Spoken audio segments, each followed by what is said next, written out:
Tahukah kamu? Di Channel Sehat 20 Menit, aku akan menjelaskan secara detail penyebab, gejala dan cara mengobati dari berbagai penyakit. Supaya kita selalu sehat secara jasmani dan rohani. Nah, sekarang aku akan menjelaskan mengenai penyakit ini, yuk kita dengarkan bersama. Apa itu kuret?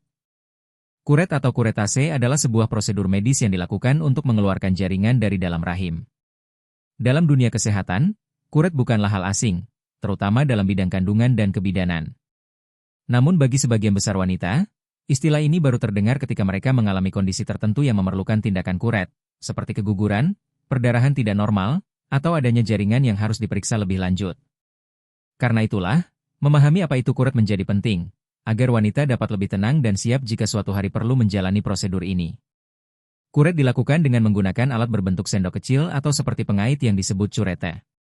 Alat ini digunakan untuk mengikis, mengambil, atau membersihkan jaringan dari lapisan dinding rahim. Selain menggunakan curete manual, saat ini ada juga kuret yang dilakukan dengan metode penyedotan lembut atau vakum aspiration. Meskipun terdengar menakutkan bagi sebagian orang, prosedur ini sebenarnya telah berkembang dengan teknologi yang lebih aman dan minim rasa sakit. Tujuan utama kuret bisa bermacam-macam. Salah satu yang paling sering adalah untuk membersihkan sisa jaringan setelah keguguran. Tidak semua keguguran mengeluarkan seluruh jaringan kehamilan dengan sempurna, dan jika dibiarkan, sisa jaringan tersebut dapat menyebabkan perdarahan berkepanjangan atau bahkan infeksi. Kuret membantu memastikan rahim kembali bersih dan tidak terjadi komplikasi. Selain itu, kuret juga dilakukan untuk tujuan diagnostik. Misalnya, pada wanita yang mengalami menstruasi tidak normal terlalu banyak, terlalu lama, atau keluar darah di luar siklus, dokter mungkin membutuhkan sampel jaringan dari rahim untuk memastikan tidak ada kondisi berbahaya, seperti polip, hiperplasia endometrium, atau bahkan kanker. Melalui kuret, dokter dapat mengambil jaringan tersebut untuk diperiksa di laboratorium. Dari sinilah diagnosis yang lebih akurat bisa ditegakkan. Kuret juga digunakan dalam beberapa kondisi medis lainnya, seperti ketika ada sisa plasenta setelah persalinan, atau ketika seorang wanita mengalami perdarahan yang sulit dihentikan. Dalam situasi ini, membersihkan rahim dari jaringan yang tidak seharusnya tertinggal sangat penting untuk menjaga kesehatan ibu dan mencegah komplikasi serius. Walaupun demikian, kuret bukanlah tindakan yang dilakukan sembarangan.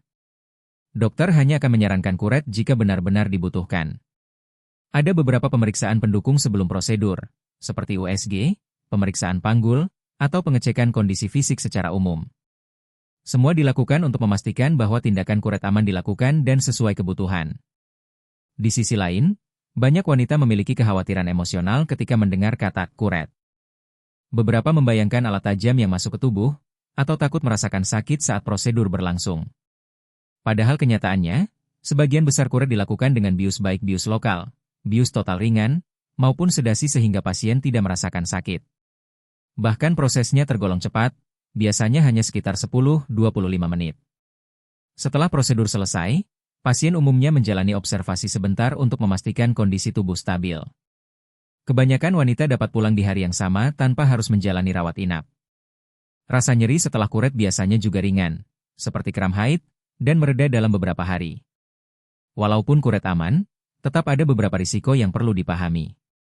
Namun risiko ini sangat jarang terjadi jika dilakukan oleh tenaga medis profesional dan dengan prosedur yang benar. Karena itu, memilih fasilitas kesehatan yang baik dan dokter yang berpengalaman sangat penting. Selain aspek medis, kuret juga punya aspek emosional yang tidak bisa diabaikan, terutama jika dilakukan karena keguguran. Proses kehilangan kehamilan seringkali meninggalkan luka batin bagi perempuan maupun pasangan. Kuret menjadi bagian dari perjalanan penyembuhan tersebut bukan hanya fisik, tetapi juga mental dan emosional. Banyak pasien yang merasa sedih, hampa, atau menyalahkan diri sendiri, walaupun sebenarnya keguguran bukanlah kesalahan siapapun. Maka dari itu, dukungan dari keluarga, pasangan, atau tenaga profesional sangat dibutuhkan. Pada akhirnya, kuret adalah tindakan medis yang bertujuan membantu, bukan menakutkan. Memahami apa itu kuret, bagaimana prosedurnya, dan apa manfaatnya, dapat membuat wanita lebih siap dan tidak lagi dihantui rasa cemas. Dengan informasi yang tepat, prosedur yang sering dianggap menakutkan ini dapat dipandang sebagai langkah penting dalam menjaga kesehatan reproduksi. Penyebab alasan mengapa kuret dilakukan. Kuret adalah tindakan medis yang dilakukan berdasarkan kebutuhan tertentu. Dokter tidak akan menyarankan kuret tanpa alasan yang jelas, karena setiap prosedur memiliki tujuan, manfaat, dan pertimbangan risiko. Oleh karena itu, memahami apa saja penyebab dan alasan mengapa kuret dilakukan menjadi hal penting agar pasien dapat memahami kondisi tubuhnya dan tidak merasa bingung atau takut tanpa penjelasan yang tepat. Secara umum, kuret dilakukan ketika ada jaringan yang seharusnya tidak berada di dalam rahim atau ketika dokter membutuhkan sampel jaringan untuk diagnosa. Setiap penyebab memiliki latar belakang medis yang berbeda, dan dalam beberapa kondisi, kuret merupakan langkah terbaik untuk mencegah komplikasi serius. 1. Keguguran yang tidak tuntas. Ini adalah penyebab paling umum mengapa seorang wanita perlu menjalani kuret. Tidak semua keguguran berhasil mengeluarkan seluruh jaringan kehamilan secara alami. Ketika terdapat sisa jaringan yang tertinggal di rahim, kondisi ini dapat memicu perdarahan berkepanjangan, nyeri yang tidak mereda, infeksi, dan gangguan pada siklus menstruasi berikutnya.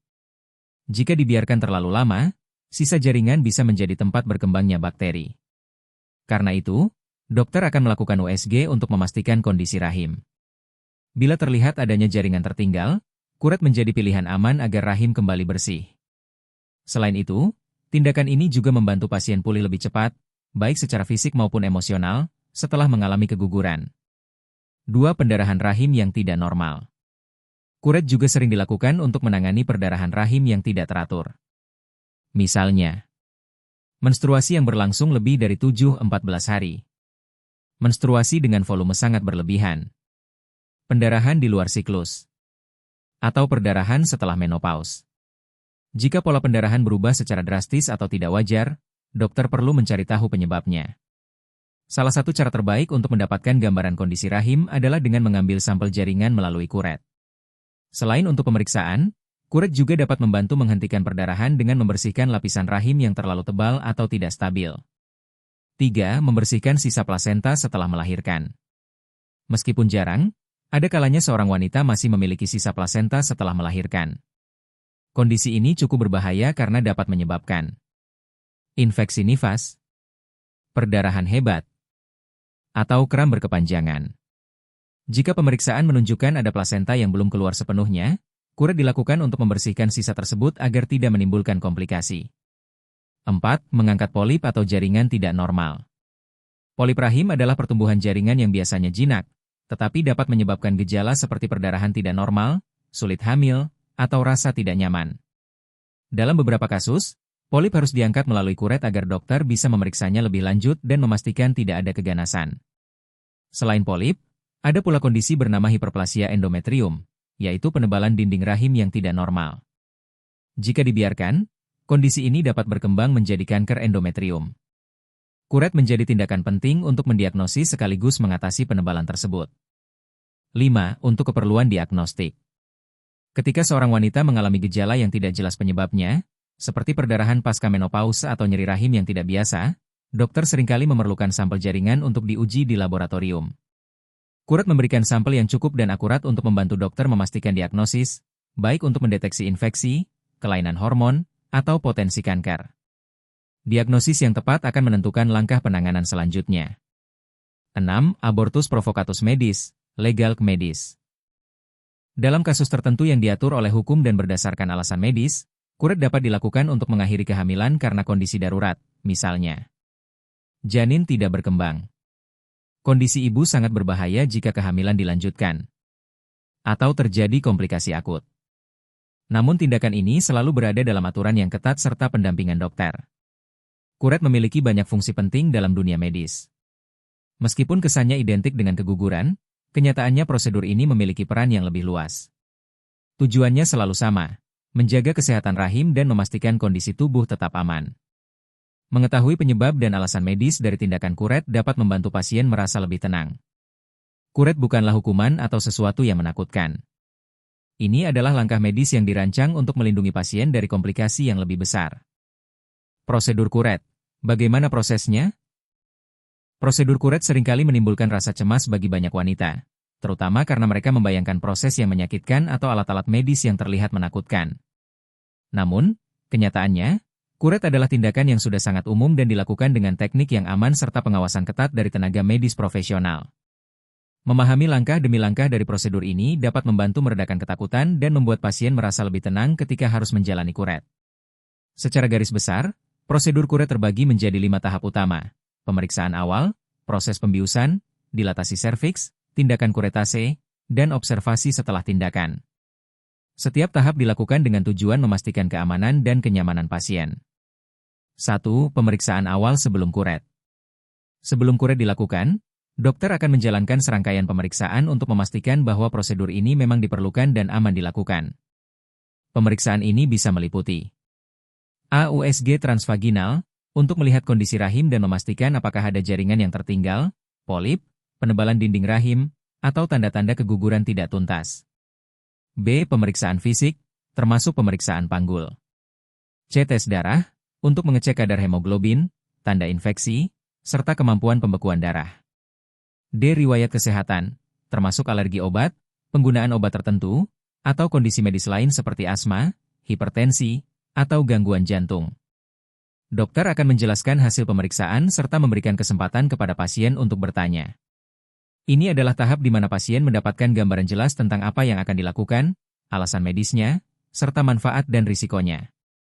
2. Proses pembiusan, anestesi. Banyak wanita takut proses kuret akan terasa menyakitkan, padahal mayoritas tindakan kuret dilakukan dengan anestesi yang membuat pasien nyaman. Ada beberapa jenis pembiusan yang dapat digunakan. A. Bius lokal. Hanya area serviks yang dibius, sehingga pasien tetap sadar tetapi tidak merasakan nyeri di area tindakan. Metode ini biasanya digunakan pada kuret ringan atau prosedur diagnostik. B. Sedasi ringan atau sedasi total. Pasien dibuat tertidur atau sangat rileks. Ini adalah metode yang paling sering digunakan karena membuat pasien tidak menyadari proses berlangsung dan tidak merasakan ketidaknyamanan. C. Bius umum. Digunakan pada kasus tertentu atau berdasarkan kondisi medis pasien. Dengan bius umum, pasien benar-benar tertidur penuh selama prosedur. Jenis pembiusan dipilih berdasarkan indikasi medis, kenyamanan pasien, dan fasilitas rumah sakit. 3. Dilatasi serviks. Sebelum alat kuret dimasukkan ke dalam rahim, serviks, leher rahim, perlu dibuka terlebih dahulu. Proses pembukaan ini disebut dilatasi. Dokter akan menggunakan alat kecil seperti batang tipis bertingkat yang disebut dilator, yang dimasukkan satu persatu untuk melebarkan serviks secara bertahap. Proses ini tidak akan terasa sakit jika pasien sudah dalam kondisi bius atau sedasi. Dilatasi bertujuan agar alat kuret dapat masuk dengan aman ke dalam rahim tanpa melukai jaringan di sekitarnya. Pada beberapa kasus, terutama jika pasien belum pernah melahirkan, dokter dapat memberikan obat khusus untuk membantu melunakkan serviks sebelum tindakan dimulai. 4. Proses kuretase. Inilah tahap utama dalam prosedur kuret. Setelah serviks terbuka, dokter akan memasukkan alat kuret ke dalam rahim. Ada 2 metode yang umum digunakan. A. Kuret mekanis, curet manual, menggunakan alat berbentuk sendok kecil dengan ujung tajam untuk mengikis jaringan yang menempel pada dinding rahim. B. Kuret vakum, vakum aspiration, menggunakan alat penyedot lembut untuk mengangkat jaringan. Metode ini relatif lebih aman, cepat, dan menyebabkan lebih sedikit rasa nyeri setelah tindakan. Selama proses ini, dokter akan memastikan bahwa seluruh jaringan abnormal atau sisa kehamilan telah terangkat dan rahim menjadi bersih. Prosesnya tergolong cepat, biasanya hanya memakan waktu 10-25 menit, tergantung kondisi pasien dan tujuan kuret. 5. Observasi setelah tindakan. Setelah prosedur selesai, pasien tidak langsung dipulangkan. Mereka akan dipindahkan ke ruang pemulihan untuk observasi selama 1-2 jam. Tenaga medis akan memantau tekanan darah, detak jantung, tingkat kesadaran, serta kemungkinan pendarahan. Jika semuanya stabil, pasien diizinkan pulang. Biasanya pasien akan merasakan sedikit kram seperti nyeri haid, lelah, atau keluar flek darah. Semua ini normal dan biasanya membaik dalam beberapa hari. Dokter kemudian akan memberikan obat-obatan seperti antibiotik untuk mencegah infeksi, obat pereda nyeri, serta anjuran soal aktivitas yang boleh dan tidak boleh dilakukan. Prosedur kuret mungkin terdengar menegangkan, tetapi sebenarnya sangat terstruktur, aman, dan dilakukan oleh profesional berpengalaman. Pemahaman yang benar akan membantu pasien menjalani prosedur ini dengan lebih tenang, tanpa diliputi rasa takut yang berlebihan. Penyembuhan setelah kuret. Setelah menjalani kuret, proses penyembuhan menjadi tahap yang sangat penting bagi setiap wanita. Meskipun prosedurnya tergolong cepat dan aman, tubuh tetap membutuhkan waktu untuk pulih sepenuhnya. Penyembuhan ini bukan hanya soal proses fisik, tetapi juga mencakup pemulihan emosional, terutama bagi mereka yang menjalani kuret karena keguguran. Memahami apa yang normal terjadi setelah kuret serta bagaimana cara merawat diri dapat membantu pasien melewati masa pemulihan dengan lebih tenang dan percaya diri. Secara umum, penyembuhan setelah kuret membutuhkan waktu sekitar 1-2 minggu, tetapi dapat berbeda pada setiap individu bergantung pada kondisi kesehatan, alasan dilakukannya kuret, dan metode yang digunakan. Pada sebagian wanita, pemulihan bahkan dapat berlangsung lebih cepat, terutama jika tubuh dalam keadaan sehat dan tidak ada komplikasi. 1. Kondisi normal yang biasanya dirasakan. Beberapa gejala ringan akan muncul setelah kuret dan ini sepenuhnya normal. Biasanya meliputi A. Kram ringan hingga sedang. Kram ini mirip seperti nyeri menstruasi karena rahim sedang beradaptasi kembali setelah proses pembersihan. Kram biasanya berlangsung 1-3 hari, namun pada beberapa wanita bisa lebih lama. B. Flek atau perdarahan ringan. Keluarnya darah berwarna merah muda, coklat, atau sedikit merah segar adalah hal yang umum. Flek dapat berlangsung hingga 1 minggu, bahkan kadang sedikit lebih lama. C. Rasa lelah. Tubuh baru saja menjalani prosedur medis serta mungkin kehilangan sedikit darah. Rasa lelah adalah reaksi wajar. D. Perubahan emosi. Beberapa wanita merasa sensitif, mudah menangis, atau merasa kosong. Ini normal terutama setelah keguguran, karena tubuh juga sedang mengalami perubahan hormon. Semua kondisi tersebut termasuk dalam proses pemulihan yang fisiologis. Namun jika gejala semakin memburuk, pasien perlu segera mencari bantuan medis. 2. Perawatan yang perlu dilakukan setelah kuret. Agar pemulihan berlangsung lancar, ada beberapa langkah perawatan yang dianjurkan oleh dokter. A. Istirahat yang cukup. Meski kuret termasuk tindakan singkat, tubuh tetap membutuhkan istirahat. Hindari aktivitas berat seperti mengangkat barang, berolahraga intens, atau banyak berjalan. B. Hindari hubungan seksual sementara. Selama 2 minggu atau hingga dokter memberikan izin, hubungan seksual sebaiknya dihindari. Rahim masih dalam proses penyembuhan dan terbuka risiko infeksi. C. Tidak menggunakan tampon atau melakukan douching. Tampon dan cuci vagina dapat membawa bakteri ke dalam rahim yang sedang dalam keadaan sensitif. Gunakan pembalut biasa selama masa pemulihan. D. Minum obat sesuai resep. Biasanya dokter memberikan obat pereda nyeri dan antibiotik. Minum hingga habis sesuai instruksi, jangan dihentikan meski merasa sudah membaik. E. Menggunakan kompres hangat. Untuk meredakan kram, kompres hangat di area perut bawah dapat membantu merilekskan otot-otot rahim. F. Konsumsi makanan bergizi. Protein, sayuran hijau, buah, dan air putih yang cukup membantu mempercepat regenerasi sel dan mengembalikan energi. Perawatan mandiri yang benar sangat membantu mencegah komplikasi dan mempercepat penyembuhan. 3. Tanda bahaya yang perlu diwaspadai. Meskipun sebagian besar pasien pulih tanpa masalah, ada beberapa tanda bahaya yang tidak boleh diabaikan. Segera hubungi dokter atau datang ke IGD jika mengalami. A. Perdarahan sangat banyak. Misalnya, pembalut penuh dalam waktu kurang dari 1 jam atau keluar gumpalan besar berulang kali. B. Demam lebih dari 38 derajat Celcius. Demam dapat menjadi tanda infeksi rahim. C. Bau tidak normal dari vagina. Aroma menyengat atau perubahan warna lendir dapat mengindikasikan infeksi. D. Nyeri hebat yang tidak membaik dengan obat pereda nyeri. Nyeri yang sangat kuat bukan bagian dari pemulihan normal. E. Pusing berat atau terasa hampir pingsan. Ini bisa menjadi tanda perdarahan internal atau anemia. Mengetahui tanda bahaya memungkinkan deteksi dini sehingga penanganan dapat diberikan segera. 4. Kapan menstruasi akan kembali? Banyak wanita penasaran kapan menstruasi akan kembali setelah kuret. Umumnya, siklus haid normal akan kembali dalam waktu 4-6 minggu. Namun ini bisa berbeda tiap individu, terutama jika kuret dilakukan karena keguguran yang melibatkan perubahan hormon signifikan. Jika menstruasi belum kembali setelah 2 bulan, sebaiknya konsultasi ke dokter. 5. Pemulihan emosional yang tidak boleh diabaikan. Pemulihan setelah kuret bukan hanya soal fisik. Bagi banyak wanita, proses ini juga menyangkut perasaan kehilangan dan ketidakpastian. Rasa sedih, kecewa, marah, atau bersalah adalah hal yang wajar. Mendapat dukungan dari pasangan, keluarga, atau teman sangat membantu. Jika perasaan sedih berlarut-larut atau mengganggu aktivitas sehari-hari, konsultasi dengan psikolog dapat menjadi langkah bijaksana. Penyembuhan setelah kuret adalah proses yang alami dan bisa dilalui dengan baik selama pasien memahami apa yang normal, bagaimana merawat diri, dan kapan perlu mencari pertolongan medis. Dengan perawatan yang tepat, tubuh akan pulih sepenuhnya dan kembali berfungsi seperti biasa. Risiko, komplikasi, dan hal-hal penting yang harus diketahui.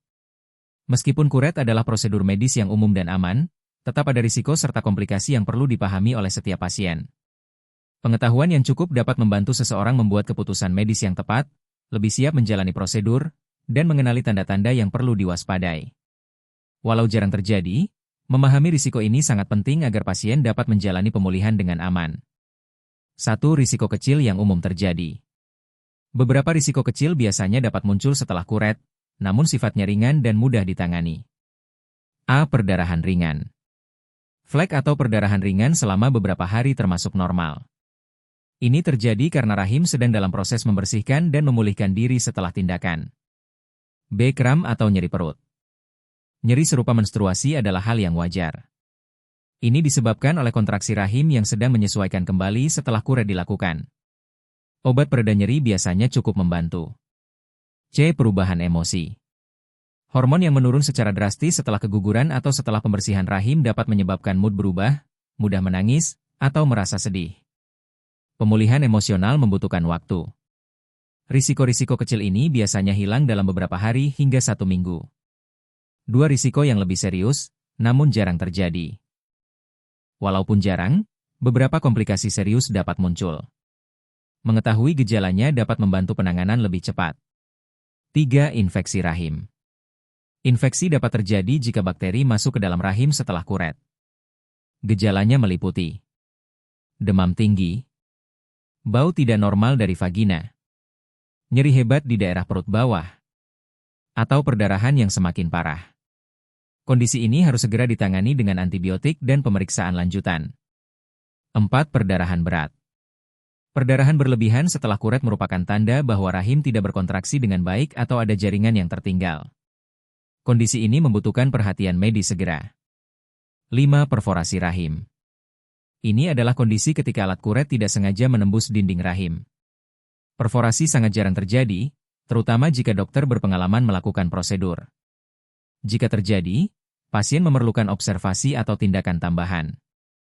6. Cedera pada serviks. Serviks dapat mengalami robekan kecil ketika proses dilatasi dilakukan. Biasanya lukanya akan sembuh sendiri, tetapi pada kasus tertentu bisa memerlukan penanganan medis. A. Sindrom Asherman. Ini merupakan salah satu komplikasi yang sangat jarang, yaitu terbentuknya jaringan parut, adhesi, dalam rahim.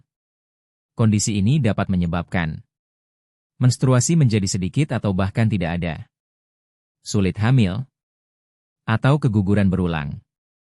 Lebih sering ditemukan pada kuret berulang atau dilakukan setelah infeksi. 3. Faktor-faktor yang meningkatkan risiko komplikasi. Tidak semua orang memiliki risiko komplikasi yang sama. Faktor-faktor berikut dapat meningkatkan kemungkinan terjadinya masalah setelah kuret. Kuret dilakukan setelah infeksi rahim. Memiliki gangguan pembekuan darah. Pernah menjalani kuret lebih dari 1 kali. Memiliki riwayat operasi rahim. Usia ibu yang lebih tua. Atau kondisi rahim yang memiliki kelainan anatomi.